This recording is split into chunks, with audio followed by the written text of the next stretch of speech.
قل هذه سبيلي أدعو إلى الله على بصيرة أنا ومن اتبعني وسبحان الله وما أنا من المشركين. نبينا المصطفى المختار ويروينا من الأنهار ينسينا لحرمنا بيوم هنعيش في الجنة ده يوم هنعيش في الجنة.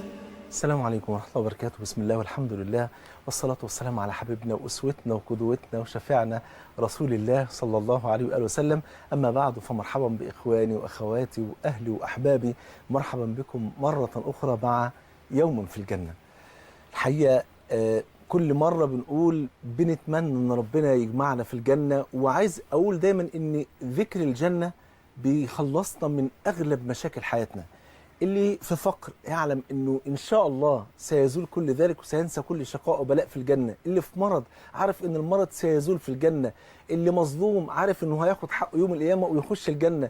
كل مشكلة عندك في حياتك تلاقي حلها دايما في الجنة. بل ان النبي صلى الله عليه وسلم كان يعالج اعتى المشكلات بذكر الجنة. يعني على سبيل المثال انت واقف وداخل في الجهاد في سبيل الله، خايف ولا متردد؟ شوف النبي يقول ايه في يوم بدر: والذي نفسي بيدي لا يقاتلهم اليوم رجل منكم فيقتل صابرا محتسبا مقبلا غير مدبر إلا أدخله الله الجنة، ثم يقول قوموا إلى جنة عرضها السماوات والأرض، وعلى طول الكل يتجرأ ويخش يجاهد في سبيل الله. لو واحد بيعق أمه أو أبوه أو مش شوية مقصر في حقهم، النبي صلى الله عليه وسلم يقول الوارد أوسط أبواب الجنة.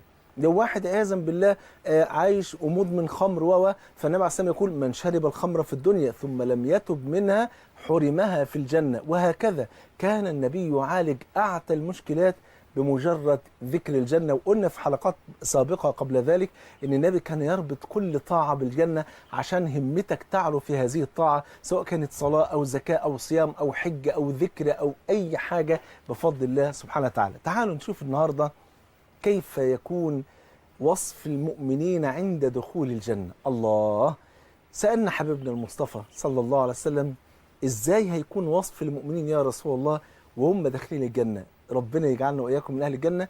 وإحنا داخلين الجنة شكلنا هيبقى إيه؟ يقوم النبي يجاوب على السؤال ده بأكثر من حديث، هختار منهم حديثين فقط. الحديث الأولاني رواه البخاري ومسلم أن النبي صلى الله عليه وسلم قال: ليدخلن الجنة من أمتي 70,000 وفي رواية 700,000. خدوا بالكم، متماسكون آخذ بعضهم ببعض. يعني تخيلوا حضراتكم 70,000 ماسكين في إيدين بعض، وفي الرواية الثانية 700,000 ماسكين في إيدين بعض. لا يدخل أولهم حتى يدخل آخرهم، وجوههم على صورة القمر ليلة البدر. الله، ده الحديث الأولاني. الحديث الثاني رواه البخاري ومسلم أيضا أن النبي صلى الله عليه وسلم قال: أول زمرة تدخل الجنة على صورة القمر ليلة البدر، ثم الذين يلونهم على أشد كوكب دري في السماء إضاءة، لا يبولون ولا يتغوطون ولا يمتخطون. خدوا بالك، أمشاطهم من الذهب ورشحهم من المسك، قلوبهم على قلب رجل واحد، لا اختلاف بينهم ولا تباغض ولا تحاسد، لكل واحد منهم زوجتان، يرى مخ سوقها من وراء 70 حلة من الحسن والجمال. الله أكبر.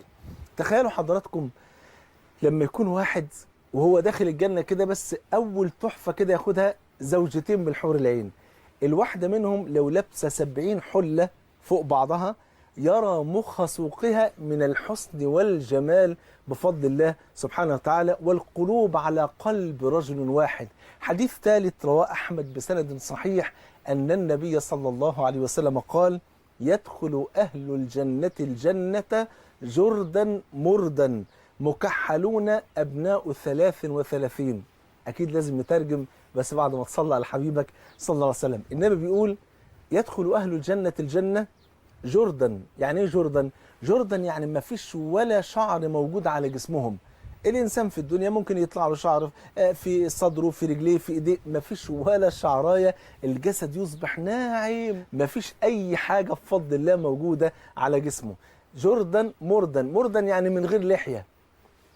يصبح الإنسان يوم القيامة فقط ما فيش حاجة عليه إلا شعر رأسه والحواجب، إنما شعر اللحية، شعر جسمه، ما فيش أي شعر موجود عليه. يحشر أهل الجنة أو يدخل أهل الجنة الجنة جردا مردا، ما فيش أي شعر على جسمهم. خد بالك بقى، مكحلون أبناء 33. ودي تحل بقى مشكلة النساء تماما، لأن النهاردة مثلا اي واحده بتقول لك انا نفسي ما اكبرش ابدا، واكتر سؤال يزعج اي واحده انك تسالها عن سنها.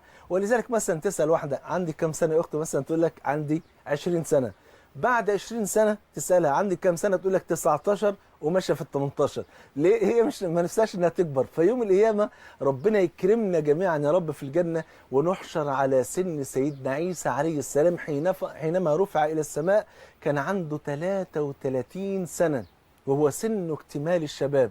ونفضل على طول ثابتين على السن ده، خالدين مخلدين في جنة الرحمن أبدا، لا يكبر سننا أبدا، ما فيش لا شيخوخة ولا كبر. وانتم فاكرين ان الأربع نداءات اللي ذكرناهم في الحلقة اللي فاتت، ان ينادي مناد يوم القيامة يا أهل الجنة إن لكم أن تحيوا فلا تموتوا أبدا، والنداء الثاني وإن لكم أن تشبوا تفضلوا الشباب فلا تهرموا أبدا، عمركم ما هتعجزوا أبدا. يبقى صورة أهل الجنة أول زمرة على صورة القمر ليلة البدر، يا رب اجعلنا منهم.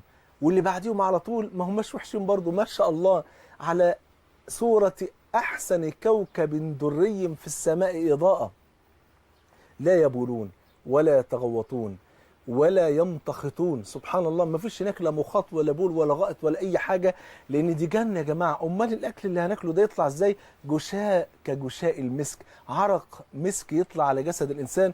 والإنسان أصلا لما بياكل ما بياكلش عشان هو جعان، وإنما يأكل ويشرب من أجل التلذذ والمتعة فقط بفضل الله سبحانه وتعالى. طب والأخلاق ده إحنا بنتكلم عن صورة أهل الجنة وهم داخلين الجنة من ناحية الصورة الحسية. طب والأخلاق؟ قال جل وعلا ونزعنا ما في صدورهم من غل إخوانا على سرر متقابلين. والله العظيم يا جماعة، كل مشاكلنا وكل مآسينا وكل الأشياء اللي تعبانة في الدنيا فعلا هتنتهي عند دخول الجنة. ولذلك لما سألوا الإمام أحمد رحمه الله رحمة واسعة قالوا متى الراحة يا إمام؟ قال والله لا راحة إلا مع أول قدم نضعها في جنة الرحمن.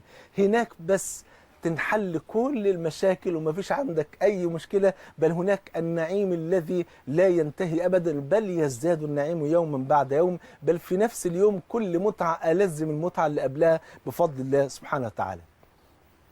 كم من المتع والنعيم اللي اتكلمنا عنه في الحلقة الماضية، لكن هنركز عليه شوية في الحلقة ديت، اللي هو إن الإنسان يا جماعة لما يخش الجنة هيبقى خالدا مخلدا فيها أبدا. طب إيه المتعة في كده؟ المتعة اللي في كده حبيب قلبي ان انت لو ربنا رزقك بأي نعمة او اي متعة، وعرفت ان انت هتتمتع بالمتعة دي لمدة يوم او شهر او سنة او حتى 50 سنة، وبعد 50 سنة تنتهي هذه المتعة، ده في حد ذاته ينغص عليك حياتك ويجعلك لا تتمتع بهذا الشيء. يعني تخيل حضرتك واحد فقير عايش مثلا في غرفة بسيطة جدا، حضرتك خدته وعيشته في قصر وعيشته في مكان حلو زي اللي احنا قاعدين فيه ده، على الميه والزرع الجميل دوت والخضره والهواء والشمس والسماء. وبعدين بعد ما قعدته في المكان الجميل ده لمده شهرين رحت وخدته ورجعته مره تانية العشه اللي كان قاعد فيها. واول ما قعدته في المكان ده قلت له خد بالك انت هتقعد هنا لمده شهر واحد وترجع تاني العشه اللي كنت قاعد فيها. هل تتخيل حضرتك انه ممكن يتمتع في الفترة اللي قاعدة في القصر؟ طبعا لا يمكن. ليه؟ لان هو عارف ان هو هيرجع مرة تانية للبؤس والشقاء اللي كان عايش فيه. فأجمل ما في الجنة بعد لذة النظر إلى وجه الله سبحانه وتعالى، وبعد لذة الفوز برضوان الله، وبعد لذة صحبة النبي وأصحابه في الجنة، ان انت تبقى عارف ان النعيم اللي انت فيه دوت هتفضل خالدا مخلدا فيها أبدا. ولذلك جاءت في روايات جميلة جدا ورائعة جدا تثبت لنا ان احنا ان شاء الله لن نخرج من الجنة ابدا، بل سنعيش فيها مخلدين فيها ابدا بفضل الله سبحانه وتعالى. الأدلة ديت وردت في أحاديث صحيحة، حديث رواه البخاري ومسلم في قصة ذبح الموت. إيه ده؟ هو الموت هيتذبح؟ أي نعم، هيجي يوم القيامة الموت على صورة كبش أملح ويذبح بين الجنة والنار. كيف سيذبح الموت بين الجنة والنار؟ ده اللي احنا هنعرفه بعد الفاصل. صلى على حبيبك.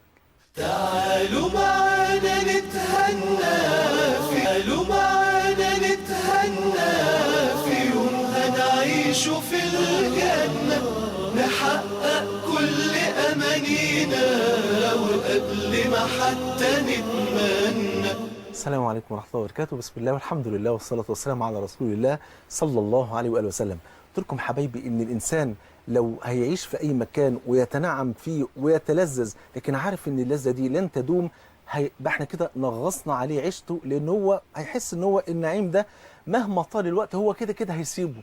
وده المشكلة اللي بيلاقيها كتير من الناس اللي عايشين في الدنيا. ممكن الإنسان يكون عايش في فقر ويغتني ويبقى مليونير أو ملياردير، واخد بالك، ويبقى برضه من جواه حاسس بشيء من التنغيص لسببين. رقم واحد خايف يفتقر، ورقم اتنين حتى لو ما افتقرش يقول لك ما انا كده كده ميت. فعشان كده الحياة في الدنيا واللذة في الدنيا مهما كانت عمرها ما كانت كاملة، ولو حتى كانت كاملة دائما اللذة ديت ستنقطع.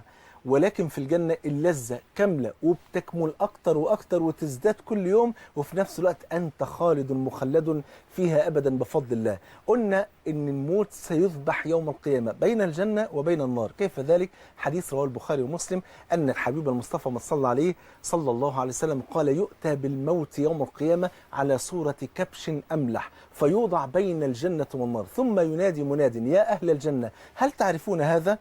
فيشرئبون وينظرون، يعني يطلعوا كده برقبتهم كده ويبصوا، يكونون أجل هذا الموت. ثم ينادي نفس المنادي: يا أهل النار هل تعرفون هذا؟ فيشرئبون وينظرون يكونون هذا الموت، فيذبح الموت بين الجنة والنار. ثم ينادي نفس المنادي: يا أهل الجنة خلود فلا موت، ويا أهل النار خلود فلا موت. قبل الحتتين دولت أهل الجنة قلقانين، وقبل الحتة ديت أهل النار شوية عندهم أمل. خد بالك، بعد ذبح الموت أهل الجنة اللهم لك الحمد، خلاص الموت ذبح، يبقى احنا كده مخلدين في الجنة. أهل النار هييأسوا تماما بعد ذبح الموت، لأن كان عندهم أمل إن هم ممكن بعد ما يقضوا فترة معينة في النار يموتوا بقى ويخلصوا، لكن بعد ذبح الموت خلاص لا موت، يبقى هم مخلدين في النار. الرواية الثانية عند البخاري ومسلم: فإذا ذبح الموت ازداد أهل الجنة فرحا إلى فرحهم، وازداد أهل النار حزنا إلى حزنهم. طب تعالوا نتخيل الموقف السابق ده بتاع ذبح الموت. تخيل حضرتك لما نادى المنادي: يا أهل الجنة هل تعرفون هذا؟ فيشرئبون وينظرون. هم قلقانين على فكرة. قلقانين ليه؟ خايفين إن هم يحرموا من النعيم اللي هم كانوا فيه. هو بينادي علينا ليه؟ هو احنا طالعين من الجنة أو إن احنا لن نخلد في الجنة؟ فكانوا قلقانين. وأهل النار طالعين من هم بيشرئبوا وينظروا، بيقولوا لعل وعسى نخلص من العذاب والنكال والبهدلة اللي احنا فيها دي في النار، يمكن يقول لنا اطلعوا. فلما يذبح الموت خلاص يزداد أهل الجنة فرحا إلى فرحهم، ويزداد أهل النار حزنا إلى حزنهم. السؤال الثاني، وهو ممكن الموت يجسم في صورة كبش أملح حتى يذبح بين الجنة والنار؟ لا عجب في ذلك. قول لي لا عجب في ذلك ازاي؟ ده موت، يعني حاجة كده ايه، حاجة معنوية، ما هيش حاجة حسية، ما هيش ملك الموت، لا ده الموت نفسه. ازاي يأتي على صورة كبش أملح؟ اقول لك حاجة بسيطة. اذا كانت سورة البقرة وآل عمران يأتيان يوم القيامة كأنهما غمامتان أو غيايتان تحاجان تدافعان عن صاحبهما، وإذا كان في نفس الوقت التسبيح والتهليل لهن دوي وتسبيح حول العرش يذكرن بصاحبهم، وإذا كان العمل الصالح يأتي إلى المؤمن في القبر، شوف قد ايه، على صورة رجل جميل الوجه طيب الريح جميل الثياب، ويجسد على صورة رجل. وده العمل الصالح. يعني أنا بأسبح بأصلي بأصوم بعمل عمل صالح، يجسد العمل ده على صورة رجل يجي لنا في القبر يقول أنا عملك الصالح. ونفس العمل برضو لو كان خبيث يجسد على صورة رجل قبيح الوجه قبيح الثياب منتن الرائحة، يأتي إلى المنافق أو الكافر ويقول له أنا عملك الخبيث، ويجي له في القبر. وإذا كان الأعمال يوم القيامة بتشكل على هيئة النور وتقسم بين الناس على قدر أعمالهم الصالحة، فمن البديهي أن يأتي الموت يوم القيامة على صورة كبش أملح فيذبح بين الجنة والنار، ولا عجب في ذلك. لكن في سؤال، والسؤال ده بيخطر على بال ناس كتيرة، وبيني وبينكم ليهم حق بصراحة. السؤال اللي هو طب ليه ربنا هيخلي أهل الجنة يخلدوا في الجنة، مع إن الرجل لما أطاع ربنا في الدنيا أطاعه كم سنة؟ يعني 30 سنة 40 سنة 50 سنة، بل منهم من لم يطع المولى عز وجل مات وهو طفل صغير ولم يكلف، يعني اتولد وبعد سنتين 3 مات وهو طفل، فدخل الجنة يوم القيامة وهو لم يعمل أي عمل خالص بالمرة.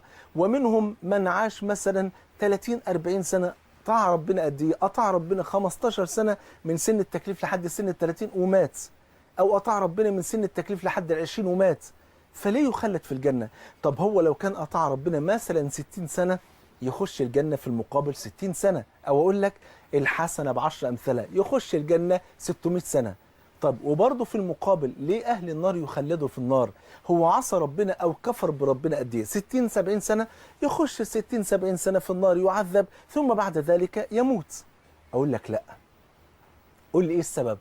أقول لك لأن المولى عز وجل، وده أجمل جواب أورده الإمام ابن القيم في كتاب حاد الأرواح، قال لأن ربنا بيتعامل مع الإنسان من نيته، من نية العبد يحاسب عليها. فالإنسان في الدنيا القلب محل النية، وهو يوم القيامة محل الحساب. والنبي صلى الله عليه وسلم قال إن الله لا ينظر إلى صوركم ولا إلى أجسادكم ولا إلى أموالكم، وإنما ينظر إلى قلوبكم وأعمالكم. ولذا قال جل وعلا يوم لا ينفع مال ولا بنون إلا من أتى الله بقلب سليم. فنية العبد المؤمن يا جماعة، هو عاش كم سنة؟ 50 سنة 40 سنة 60 سنة، كان نيته إن ربنا لو عمره في الأرض 1,000,000 أو مليار سنة برضه هيفضل مؤمن بيعبد ربنا. فربنا خلده في الجنة بسبب نيته المخلدة في الإيمان. والكافر اللي كفر بربنا كانت نيته انه يفضل كافر، لو عاش 100 سنة او 200 سنة او حتى مليار سنة هو كان نيته يفضل كافر بربنا على طول. فعشان كده ربنا خلده في النار خالدا مخلدا فيها ابدا، لان نيته ان كان يكفر بالله ابدا. والله عز وجل لا يظلم الناس شيئا ولكن الناس انفسهم يظلمون. طيب برضو في سؤال تاني غريب جدا، وسؤال في منتهى الروعة برضو. المولى عز وجل قال وأما الذين سعدوا ففي الجنة، خد بالك، خالدين فيها ما دامت السماوات والأرض. في بعدها جملتين، الجملتين دول ظاهرهم التناقض، لكن هم ما فيش تناقض، بس اسمع بس. وأما الذين سعدوا ففي الجنة خالدين فيها ما دامت السماوات والأرض إلا ما شاء ربك عطاء غير مجذوذ، يعني غير مقطوع. طب لما هو عطاء غير مقطوع يعني خالدا مخلدا فيها أبدا، ليه ربنا قال قبلها إلا ما شاء ربك؟ ما دي حتة تخض برضه. إلا ما شاء ربك يعني ممكن أخلد ولا لا؟ لا، ستخلد. أمال ليه ربنا قال إلا ما شاء ربك؟ قال لك العلماء، قال لك هو المقصود بكلمة إلا ما شاء ربك يعني إن ربنا سيخلد المؤمن في الجنة خالدا مخلدا فيها أبدا إلا فترة معينة، هي دي الفترة اللي مش هيكون موجود فيها في الجنة. اللي هي إيه؟ بعض العلماء قالوا هي الفترة اللي عاشها في الدنيا.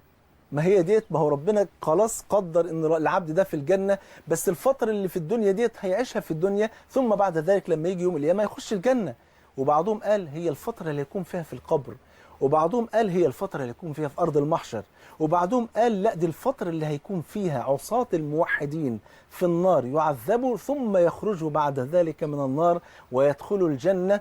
وقد جمع الحافظ ابن حجر كل هذه الأقوال وقال ولا تضارب في ذلك، ويمكن الجمع بأن الله قدر بأن العبد المؤمن سيكون خالدا مخلدا في الجنة أبدا لا يخرج منها أبدا إلا فترات محددة اللي هي سبقت دخول الجنة، اللي هي فترة وجوده في الدنيا وفي القبر وفي أرض المحشر وعلى الصراط.